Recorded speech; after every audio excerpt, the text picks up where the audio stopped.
Students, welcome to Brilliant Minds. I am Aarti, your math teacher. आज हम start करने जा रहे हैं अपनी एक्सरसाइज 1.3 क्वेश्चन नंबर 7 से। लास्ट वीडियो में हमने ऑलरेडी 1 to 6 क्वेश्चंस कंप्लीट कर लिए हैं एंड एक्सरसाइज 1.1 एंड 1.2 भी ऑलरेडी चैनल पे अपलोडेड है, तो आप जाके अच्छे से वो वीडियोस देख सकते हैं। चलिए अब स्टार्ट करते हैं अपना question number 7। And question number 7 start करने से पहले अगर आपने अभी तक चैनल को सब्सक्राइब नहीं किया है, चैनल को सब्सक्राइब कर लीजिए और बेल आइकन को प्रेस कर दीजिए, जिससे आपके पास न्यू वीडियोस की भी नोटिफिकेशन टाइमली आती रहेगी। अब देखिए क्वेश्चन नंबर 7 में हमें करना है वेरीफाई। जैसे हमने प्रॉपर्टी सीखी थी अपनी लास्ट वीडियो में भी, क्यूमुलेटिव प्रॉपर्टी क्या होती है, उसमें 2 नंबर्स ही होंगे आपके पास। देखिए सेम ऐसे ही है, 2/5 इंटू -7/6 दोनों मल्टीप्लाई हो रहे हैं। तो यहाँ पे उन्होंने क्या दिखाया कि अगर हम -7/6 पहले लिख लें एंड 2/5 बाद में लिख दें, क्या दोनों इक्वल है। उन्होंने तो इक्वल का साइन बनाया, इट मीन्स ये वेरीफाई करना है कि दोनों साइड्स इक्वल है। तो हमारे पास 2 साइड्स हैं, left hand side and right hand side. तो इसको हम सॉल्व करते हैं। तो सबसे पहले हम लिख लेंगे लेफ्ट हैंड साइड और इसको सॉल्व करते हैं। तो हमने ये देखना है कि हमारी लेफ्ट हैंड साइड का आंसर राइट के इक्वल आता है या नहीं। तो यहाँ पे 2 1 जा 2 3 जा, आगे कटिंग नहीं होती, देन 7 1 जा 7 प्लस माइनस माइनस 5 3 जा 15। ये आंसर आ गया आपके लेफ्ट हैंड साइड का। अब हम सॉल्व कर लेते हैं राइट हैंड साइड। देखिए -7/6 इंटू 2/5, अगेन इसकी कटिंग हो सकती है, 2 1 जा 2 3 जा 7 1 जा 7 एंड 3 5 जा 15। अब देखिए आपके left hand side and right hand side exact same आई, तो हम लिख देंगे left hand side is equal to right hand side, दोनों साइड सेम है। तो हमारा क्वेश्चन क्या हो गया, वेरीफाई। तो हम लिख देंगे हैंस वेरीफाइड। चलिए अब नेक्स्ट पार्ट भी कर लेते हैं। जब आपके पास 2 नंबर्स होते हैं, 2 रैशनल नंबर्स, तो क्यूमुलेटिव प्रॉपर्टी होती है। अब देखिए यहाँ पे आगे 3 1 2 3 रैशनल नंबर्स है। तो यहाँ पे हमें क्या दिखा रहे हैं कि पहले अगर इन दोनों को मल्टीप्लाई कर ले, देन इसके आंसर को इससे मल्टीप्लाई करें, एंड या इन दोनों को लास्ट को पहले मल्टीप्लाई कर ले एंड देन उसके आंसर को हम 3/4 से मल्टीप्लाई करें, the answer will remain same. Same होगा तो वो कौन सी प्रॉपर्टी से होगा, यहाँ पे 3 रैशनल नंबर्स आगे, एसोसिएटिव प्रॉपर्टी। तो चलिए इसको भी वेरीफाई कर लेते हैं। अगेन आपको दोनों साइड्स को सॉल्व करना है। पहले हम ले लेते हैं अपनी लेफ्ट हैंड साइड, यहाँ मल्टीप्लाई का साइन है, नीचे 5 देन मल्टीप्लाई 2/7। तो अब हम देखते हैं कटिंग हो सकती है कि नहीं। अब 5 3 और 11 से कट नहीं होता, ना ही 4, तो सीधा मल्टीप्लाई कर लेते हैं। 3 11 जा 33 प्लस माइनस माइनस साइन का ध्यान देना है आपने ईच क्वेश्चन में, देन 4 5 जा 20। अब ब्रैकेट ओपन हो गया, हमने सॉल्व कर लिया। अब इसको हम 2/7 से मल्टीप्लाई कर देते हैं, देन 2 1 जा एंड 2 10 जा, then 33 into 1 33 minus plus minus and 7 into 10 70। ये आ गया आपके लेफ्ट हैंड साइड का आंसर। नाउ हमें अपने राइट हैंड साइड को सॉल्व करना है। 3/4 -11/5 इंटू 2/7। अब यहाँ पे भी कटिंग तो नहीं हो रही, एक टेबल में नहीं जा रहे, तो हम डायरेक्ट मल्टीप्लिकेशन कर देते हैं। 11 इंटू 2 22 माइनस प्लस माइनस 5 7 जा 35। अगेन अब यहाँ देखिए यहाँ कटिंग हो सकती है, 4 और 22 की, 2 के टेबल में 2 2 जा एंड 2 11 जा, देन हम मल्टीप्लाई कर देते हैं यहाँ पे। तो 3 11 जा 33 प्लस माइनस माइनस एंड 35 2 जा 70। अगेन आप देखिए आपकी left hand side and right hand side exactly same आ गई। तो यहाँ पे भी हमारा सम वेरीफाई हो गया, हमारे दोनों साइड सेम आ गई। और यहाँ पे भी हम लिख देंगे हैंस प्रूफ जब वेरीफाइड, हम वेरीफाई कर रहे थे, तो यहाँ पे हम लिख देते हैं हैंस वेरीफाइड।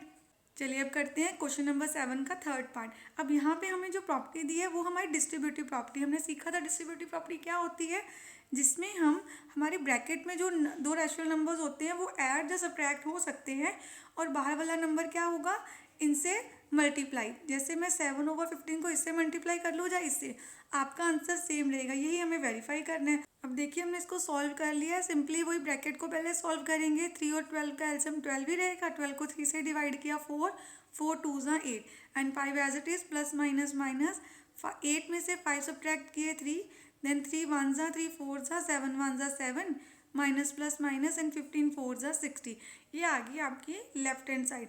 अब हम ऐसे ही अपनी राइट हैंड साइड को भी सॉल्व कर लेते हैं। राइट हैंड साइड में हमारे पास जो नंबर्स हैं, चलिए पहले उसको लिख लेते हैं एंड देन सॉल्व करते हैं। तो ये होगी आपकी right hand side right hand side में पहले मल्टीप्लिकेशन हो रही है तो पहले मल्टीप्लिकेशन कर लेते हैं।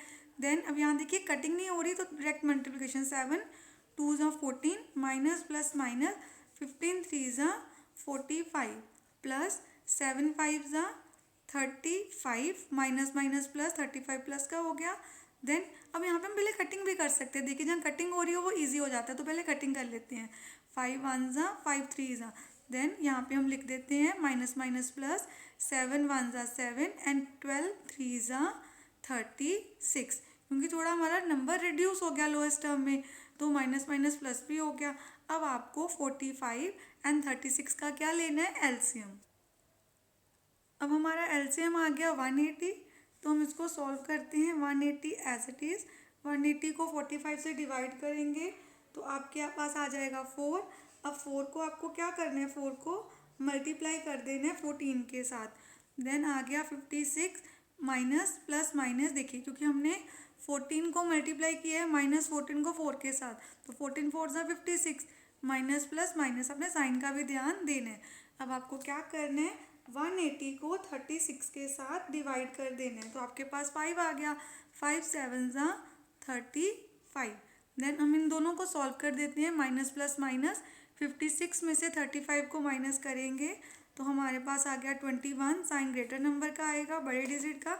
अब देखेंगे कटिंग हो सकती है तो लोएस्ट टर्म में रिड्यूस कर देंगे, 3 के टेबल में जा सकते हैं। 3 7 ज़ा 3 6 ज़ा 18, 0 एज इट इज़, माइनस 7/60। अब देखिए आपकी लेफ्ट हैंड साइड भी आई थी -7/60 एंड राइट हैंड साइड भी आ गई -7/60, तो यहाँ पे भी left hand side right hand side के इक्वल है तो यहाँ पे भी हमारा क्वेश्चन वेरीफाई हो गया। तो हम लिख लेते हैं hence verified. Question number 8, use distributive property of multiplication of rational number over their addition. देखिए यहाँ पे ब्रैकेट में सारे क्या हो रहे हैं, नंबर्स ऐड एंड बाहर मल्टीप्लाई, तो ये कौन सी प्रॉपर्टी होती है, डिस्ट्रीब्यूटिव प्रॉपर्टी। तो हमें कैसे उन्होंने डिस्ट्रीब्यूटिव प्रॉपर्टी को यूज़ करके इन्हें सॉल्व करना है। इट मीन्स अगर आपके पास ये सम होता तो हम पहले क्या करते, पहले ब्रैकेट सॉल्व करते, जो आंसर आता उसको 3/5 से मल्टीप्लाई कर देते, बट डायरेक्ट हमें ऐसे नहीं करना, डायरेक्टली नहीं करना, क्योंकि हमें प्रॉपर्टी को यूज़ करना है। इट मीन्स हम क्या शो करेंगे कि 3/5 को हम 10 से मल्टीप्लाई कर सकते हैं, देन 3/5 को हम 35/24 से भी मल्टीप्लाई कर सकते हैं, तो हमारा आंसर सेम रहेगा। तो आपको प्रॉपर्टी यूज़ करके दिखाना है, तो पहले इससे मल्टीप्लाई कर दिया देन इसे। अब सॉल्व कर लेते हैं, 5 1 ज़ा 5 2 ज़ा 3 2 ज़ा 6, देन 5 1 ज़ा यहाँ पे आ जाएगा 5 7, 3 1 ज़ा एंड 3 8 ज़ा, प्लस 7/8 और नीचे कुछ नहीं था तो 1, और 1 एंड 8 का एलसीएम लेंगे 8 ही आएगा। 8 को 1 से डिवाइड करेंगे, 8 एज इट इज, 6 ज़ा 48 प्लस 7। अब इसमें हम 7 को ऐड कर देते हैं तो हमारे पास आ गया 55/8। देन नेक्स्ट क्वेश्चन अगेन हम ऐसे मल्टीप्लाई करके दिखाएंगे, पहले 7/10 के साथ, देन 2/3 को -3/5 के साथ मल्टीप्लाई करते हैं। अब यहाँ पे कटिंग 2 की हो रही है, 2 1 ज़ा 2 5 ज़ा 7 1 ज़ा 7 3 5 ज़ा 15। देन अब यहाँ पे धीरे की कटिंग हो गई, plus minus -2 as it is, और नीचे है आपके पास 5। अब 5 और 15 का हमें एलसीएम लेना है तो 15 ही रहेगा। जब एलसीएम और डिनोमिनेटर सेम है तो ऊपर वाला 7 एज इट इज़, और 15 को 5 से डिवाइड करेंगे 3 3 2 ज़ा 6, तो 7 प्लस माइनस माइनस 7 में से 6 गए, 1/15 आपका आंसर आ गया। चलिए अब इसको पहले मिक्स फ्रैक्शन से इम्प्रॉपर में कन्वर्ट करते हैं। 7 1 ज़ा 7 प्लस 1 8/7, देन हम इसके साथ मल्टीप्लाई कर लेंगे नेक्स्ट स्टेप में। अब क्या करना है, 8/7 इंटू 6/7 प्लस 8/7 इंटू -3/5 मल्टीप्लाई कर लिया। मल्टीप्लाई करने के बाद अब हम देखेंगे कटिंग हो रही है या नहीं, भी कटिंग नहीं हो रही, डायरेक्ट मल्टीप्लिकेशन कर लेते हैं। तो 8 6 ज़ा 48, 7 7 ज़ा 49, और यहाँ पे भी कटिंग नहीं हो रही तो 8 3 ज़ा 24 प्लस माइनस माइनस 7 5 ज़ा 35। अब आपको क्या करना है, यहाँ पे 48/49 एंड -24/35 को हमने ऐड करना है। तो कोई भी कटिंग यहाँ पे तो नहीं हो रही है, यहाँ पर कोई भी कटिंग, तो आपको 49 एंड 35 का क्या ले लेना है, एलसीएम। देन हम इनका एलसीएम ले लेते हैं। 7 के टेबल में जा सकते दोनों नंबर, 7 7 ज़ा 7, 5 ज़ा, देन 5 और 7 तो अपने अपने ही टेबल में जाएंगे। तो आपके पास एलसीएम आ गया 7 7 ज़ा 49 इंटू 5, तो हमारे पास यहाँ पे आ गया 5 9 ज़ा 45 एंड 5 4 ज़ा 20 और 4 कैरी थी हमारी, तो हमारा एलसीएम आ गया 245। देन अब यहाँ पे अपने ध्यान से देखना है, एलसीएम आ गया आपका 245 और अपने नंबर्स हम यहाँ पे लिख लेते हैं ऊपर, जो हमारी फ्रैक्शंस यहाँ पे थी। देन ये नंबर्स है, हमने इन दोनों का एलसीएम ले लिया 245। 245 को सबसे पहले हम 49 से कर लेते हैं डिवाइड करके हमारे पास आ गया 5। अब 5 को 48 से कर लेते हैं मल्टीप्लाई करके हमारे पास आ गया 240 plus minus as it is bracket में। अब हमें 245 को 35 से क्या कर देना है डिवाइड, तो हमारे पास 7 आ जाएगा। अब आप 7 को भी मल्टीप्लाई कर लीजिए 24 के साथ, तो 7 को 24 के साथ मल्टीप्लाई करके आ गया 168। अब हमें ब्रैकेट्स को कर देना है open, plus minus minus, then नीचे 245 एज इट इज़। अब इनको कर देते हैं सब्ट्रैक्ट, देन सब्ट्रैक्ट करके हमारे पास आ गया 72 और साइन किसका आएगा ग्रेटर नंबर का, तो पॉजिटिव 72, तो आपका आंसर आ गया 72/245। चलिए अब करते हैं नेक्स्ट पार्ट, क्वेश्चन नंबर 8 का ही। अगेन -2/7 को पहले 7/16 से मल्टीप्लाई करेंगे, देन हम इसको मल्टीप्लाई करेंगे 21/4 के साथ। अब यहाँ पे 7 7 कट हो सकते हैं, 2 1 ज़ा 2 8 ज़ा 1 7 ज़ा, यहाँ पे 7 नहीं बचा 1 है ऊपर, तो 1 1 ज़ा 1 और यहाँ पे भी 1 है तो 1 8 ज़ा 8 आ गया हमारे पास। 7 1 ज़ा 7, 3 ज़ा 2 1 ज़ा एंड 2 2 ज़ा। अब यहाँ पे देखिए 1 3 ज़ा 3 माइनस माइनस प्लस और नीचे 1 2 ज़ा 2। अब 8 एंड 2 का एलसीएम ले लेंगे, 8 आ गया हमारे पास। 8 को 8 से डिवाइड करेंगे 1 ही रहेगा, 1 1 ज़ा 1, 8 को 2 से डिवाइड किया 4, 4 3 ज़ा 12। देन अब देखिए आपका आंसर क्या आ गया, प्लस माइनस माइनस 12 में से 1 गए 11/8 और वो पॉजिटिव रहेगा। ये आ गया हमारा क्वेश्चन नंबर 8 के फोर्थ पार्ट का भी answer. Question number 9, how much distance will a train cover in 3/1/3 hours if it maintains a constant speed of 81/4 km/h? How much distance will a train cover? तो हमें distance find करना है। आपको time दिया हो, हम यहाँ पे लिख लेते हैं टाइम कितना दिया हुआ है, जितना ट्रेन लेगी इतने आवर्स। देन इसको कन्वर्ट कर लेते हैं, 3 3 ज़ा 9 + 1, तो 10/3 आवर्स आपके पास आ गया टाइम। एंड देन देखिए ट्रेन की स्पीड कितनी दी हुई है, 81/4 किलोमीटर पर आवर। देन 84 ज़ा 320, 8 4 ज़ा 32 होता है, तो पीछे 0 लगी, 320 + 1 321/4 किलोमीटर पर आवर। नाउ अब हमें क्या फाइंड करना है, distance travel by the train. तो डिस्टेंस कितना ट्रेवल होगा, डिस्टेंस का फॉर्मूला होता है स्पीड इनटू टाइम। तो जो हमारी स्पीड है उसको हम टाइम से क्या कर देते हैं मल्टीप्लाई। अब देखिए अगर कटिंग हो रही है तो कटिंग करेंगे, 3 1 ज़ा 3 होता है, यहाँ पे भी 3 1 ज़ा 3। अब 21 दो नंबर्स एक साथ ले लेंगे क्योंकि 2 3 के टेबल में नहीं जाता, तो एक 0 लगानी पड़ेगी। देन 3 7 ज़ा 21, देन 2 के टेबल में 2 2 ज़ा एंड 2 5 ज़ा। आगे हमारी अभी कटिंग नहीं हो रही, देन इसको मल्टीप्लाई कर लेते हैं, 5 7 ज़ा 35 एंड 5 1 ज़ा 5 और यहाँ पे आ गया आपके पास 2।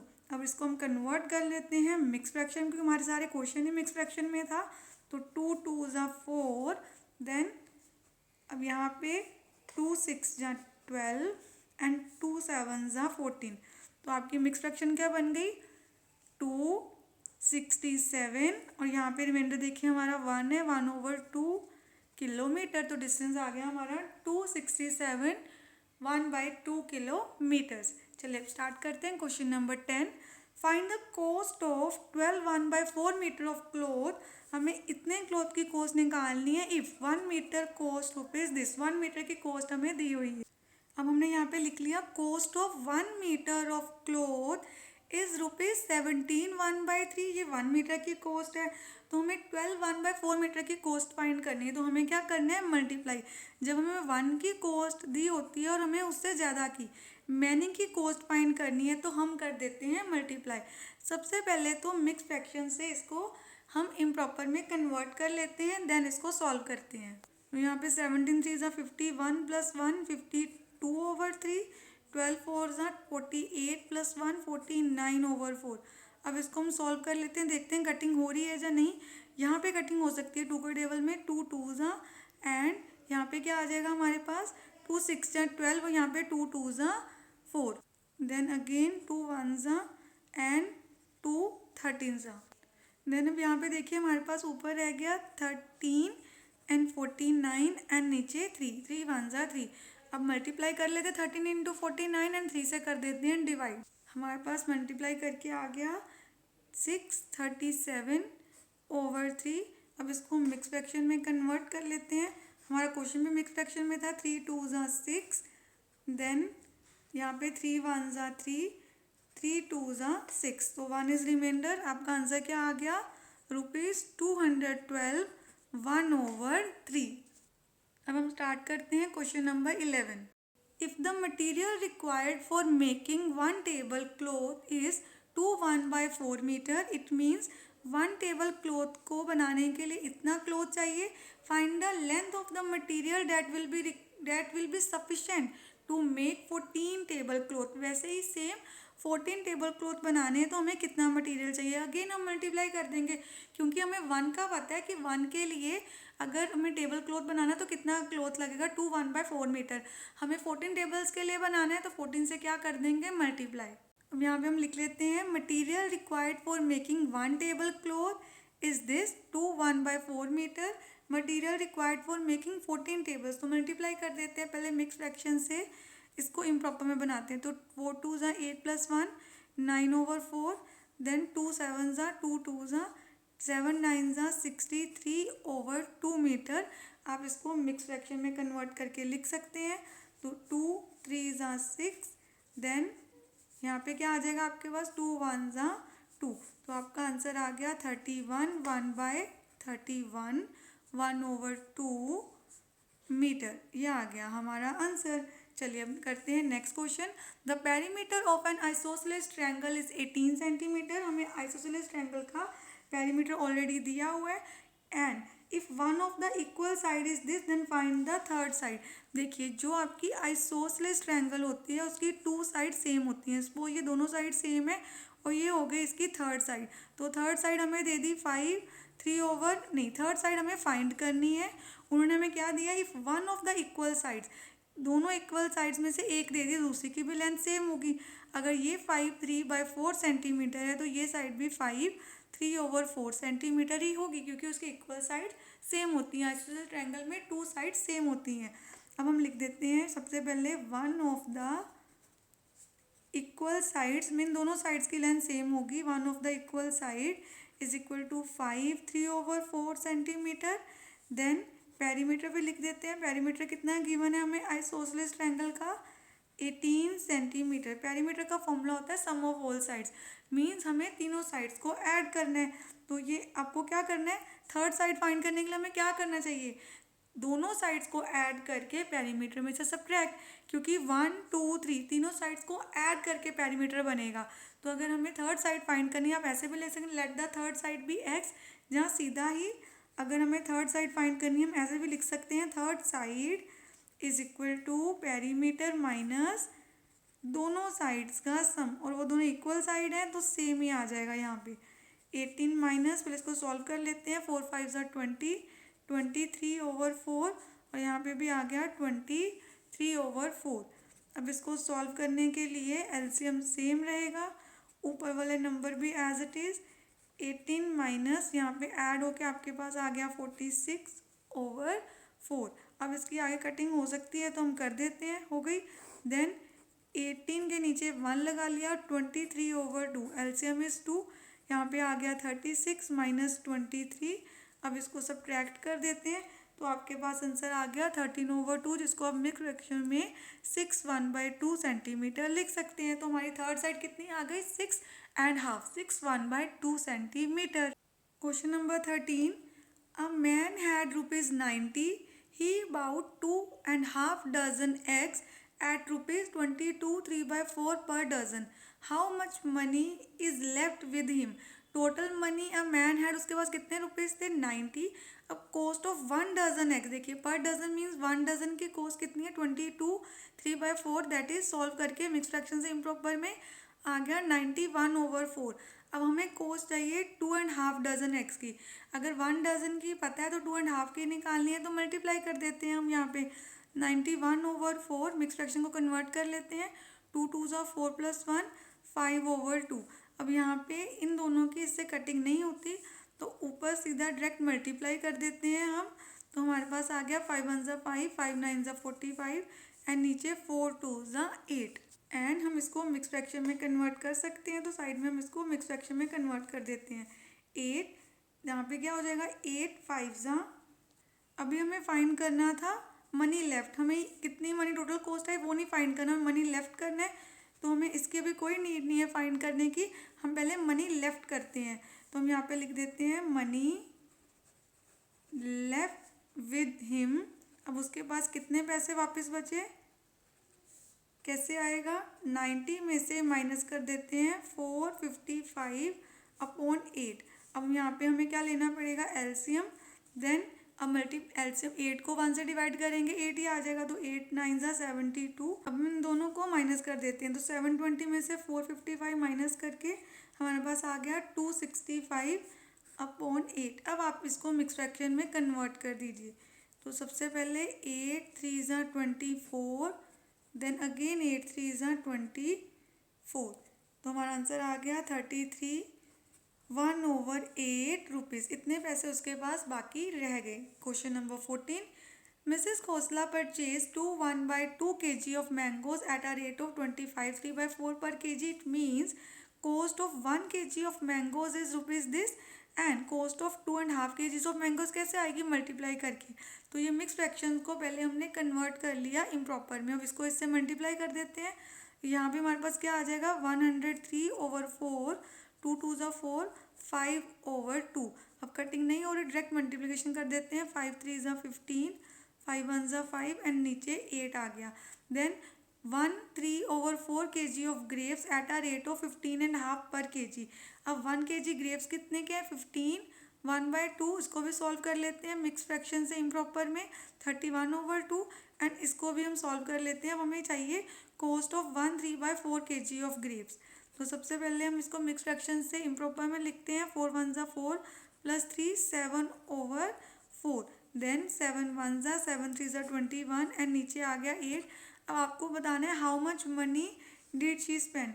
तो टोटल मनी स्पेंड के लिए क्या करेंगे हम, टोटल मनी स्पेंड के लिए हम दोनों को कर देंगे ऐड। तो आपको क्या करना है 515 में 217 को ऐड। अब एलसीएम तो आपका सेम ही रह जाएगा, बस ऊपर वाले नंबर्स को सिंपली आपको ऐड करना है। तो हमारे पास आ गया 732/8। तो आप इसको मिक्स फ्रैक्शन में भी कन्वर्ट कर सकते हैं। 8 9 ज़ा 72, देन 8 1 ज़ा 8, हमारे पास 4 आ गया नीचे रिमाइंडर। आंसर आ गया मिक्स फ्रैक्शन में कन्वर्ट करके 91/4/8। अभी देखिए ये दोनों इवन नंबर्स थे, 2 एंड 8 था ना पीछे, तो यहाँ पे भी कटिंग हो जानी थी, हम डायरेक्ट कटिंग यहाँ करके फिर मिक्स फ्रैक्शन में कन्वर्ट कर सकते हैं, बट हमने पहले ही कर लिया। तो यहाँ भी देखिए लोएस्ट टर्म में रिड्यूस रहा, जहाँ तक लोएस्ट टर्म में रिड्यूस होगा हमें करना होता है। तो हमारा आंसर है ₹91 1/2। अब हमने क्वेश्चन नंबर 14 कंप्लीट कर लिया एंड इसके साथ साथ हमारी एक्सरसाइज 1.3 भी अच्छे से कंप्लीट हो गई है। अब नेक्स्ट वीडियो में हम एक्सरसाइज 1.4 स्टार्ट करेंगे।